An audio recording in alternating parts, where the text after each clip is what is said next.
দেখেন, আমি যে ভিডিওটা করতেছি উদ্দেশ্য হচ্ছে এইখানে একটা শেডের কাজ চলতেছে।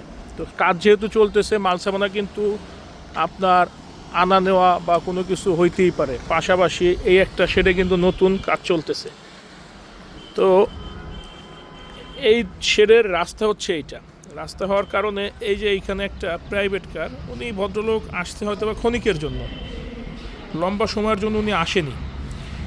তো উনি গেছে রেখে নামাজ পড়তে। এই সাইডে যে পিক আপটা দাঁড়ানো বাম সাইডে, এই পিক আপটা ঢুকবে। আপনারা যদি খেয়াল করেন দেখেন, ডান সাইডেও জায়গা আছে, বাম সাইডেও জায়গা আছে, প্রাইভেটটা ঠিক মাঝখানের পজিশনে রাখছে। তো এটা হচ্ছে নিজেদের বিবেক ইনসাফ, যে এখানে গাড়ি তেমন একটা ঢুকে না, কিন্তু ঢুকতে কত সময়। আমি আমার বাইক হোক, গাড়ি হোক, পিক আপ হোক, যদি রাস্তার সাইডে দাঁড়ানো লাগে, সাইডে জায়গা থাকলে আমি এক সাইডে চাপায় রাখি। তাহলে বিষয়টা হয় কি, যে আরেকটা গাড়ি যাতায়াত করতে পারে। এগুলো হচ্ছে বিবেক আর ইনসাফ। এইখানে যে কর্মরত আছে তাকে বললাম যে এইভাবে তো গাড়ি রেখে যাওয়া ঠিক হয়নি।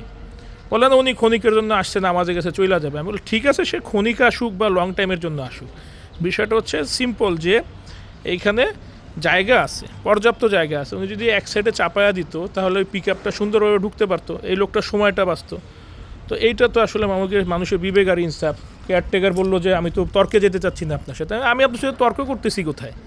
এটা তো তর্কের কোনো ইস্যু নেই। এখানে ইস্যুটা হচ্ছে যে আপনার বুদ্ধি জ্ঞান বা আপনার বিবেক কতটুকু কাজ করে, যে আমার কারণে অন্যের ক্ষতি হয় কিনা, এই বিষয়টা আপনার কতটুকু কাজ করে। খেয়াল করলে দেখবেন এই সাইডেও জায়গা, এই সাইডেও জায়গা। মানে আসলে মানুষ দিন দিন যেন কেমন হয়ে যাইতেছে, মানে নির্বোধ বা বেখেয়াল এই টাইপের হয়ে যাইতেছে।